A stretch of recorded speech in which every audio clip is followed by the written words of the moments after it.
बांग्लादेश में हिंदुओं पर हो रहे अत्याचार के विरोध में पूरे देश में जगह जगह विरोध प्रदर्शन हो रहे हैं और बांग्लादेश सरकार के खिलाफ नारेबाजी कर केंद्र सरकार से हिंदुओं पर हो रहे अत्याचार को रोकने की मांग उठाई जा रही है।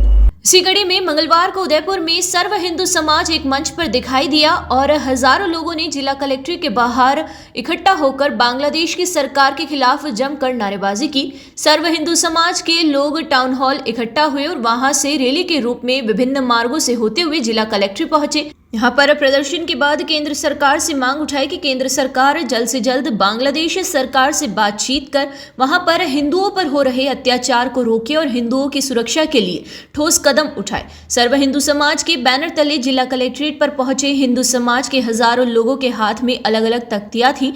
लोगों ने सनातन बोर्ड के गठन की मांग के साथ एक है तो सेफ है, जागो हिंदुओं जागो, स्वामी चिन्मय प्रभु को रिहा करो, बांग्लादेश में हिंदुओं पर अत्याचार बंद करो, बांग्लादेश रोहिंग्या देश छोड़ो, हिंदुओं को बचाओ देश बचाओ जैसे नारे तख्तियों पर लिखे हुए थे। लोगों ने इन तख्तियों के माध्यम से केंद्र सरकार को कड़ा संदेश देते हुए बांग्लादेश में हिंदुओं पर हो रहे अत्याचार के खिलाफ कड़े कदम उठाने की मांग की। हम सबको जानकारी है कि बांग्लादेश में हिंदुओं पर बहुत भयंकर अत्याचार हो रहे हैं। वहाँ छात्र आंदोलन शुरू हुआ था और छात्र आंदोलन के नाम पर वहाँ बहुत बड़ा विद्रोह हुआ और उसके बाद शेख हसीना की सरकार अपदस्थ हो गई। उसके बाद हिंदुओं पर अत्याचार आरंभ हो गए। घरों से खींच कर हिंदुओं को निकाला गया, उनके हाथ काटे गए, उनकी बहन बेटियों के साथ अत्याचार हुआ। वहाँ के पढ़े लिखे नौकरी के पेशा वालों को मजबूरन इस्तीफा लिखवाया गया और वहाँ के मंदिरों को तोड़ा गया, साधु संतों को गिरफ्तार किया गया, इस्कॉन मंदिर के चिन्मय कृष्णदास जी को गिरफ्तार किया गया। और इतना ही नहीं तो उनको जब जमानत के लिए वकील तैयार हुआ और वकील जाने लगे तो वकील तक पर आक्रमण कर दिया, उसके कारण से उनकी जमानत नहीं हो पाई। इस तरह से पूरे बांग्लादेश में हिंदुओं को लक्ष्य कर टारगेट करके उनको मारा जा रहा है।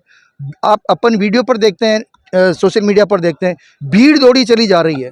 उस ऐसा लगता है कि जैसे वो कोई आक्रमण करने जा रही है और हिंदुओं को समूल नष्ट कर देना चाहती है। पूरे संसार के मानवाधिकार का काम करने वाले लोग, यूएन का मानवाधिकार आयोग, किसी ने एक शब्द तक नहीं बोला।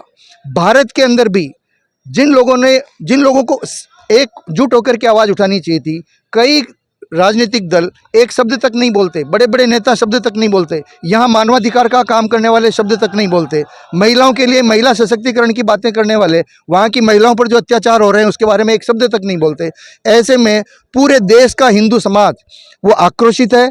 पूरे देश में जगह जगह पर इस प्रकार के प्रदर्शन हो रहे हैं, ज्ञापन दिए जा रहे हैं, सरकार से निवेदन किया जा रहा है कि वो बांग्लादेश सरकार पर दबाव डाले, कूटनीतिक दबाव डाले, सामरिक दबाव डाले, आवश्यकता हो तो आर्थिक प्रतिबंध लगाए और सरकार को ठीक प्रकार से हिंदुओं की रक्षा करने के लिए बांग्लादेश पर दबाव डालना चाहिए। ऐसा हमने निवेदन किया है और आदरणीय राष्ट्रपति महोदय के नाम पर ज्ञापन जिलाधीश जी महोदय के माध्यम से दिया है। धन्यवाद।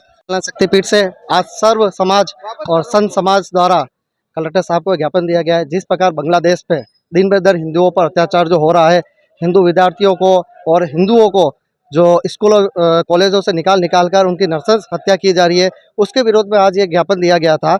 और भारत सरकार और यशस्वी माननीय नरेंद्र मोदी जी से निवेदन है कि आप जल्द से जल्द बांग्लादेश सरकार है उनके ऊपर एक एक्शन लेवे और हिंदुओं की रक्षा करे। नहीं तो हिंदू अभी शांत है और हिंदू जाग गया तो हिंदू कटेगा नहीं, काटेगा।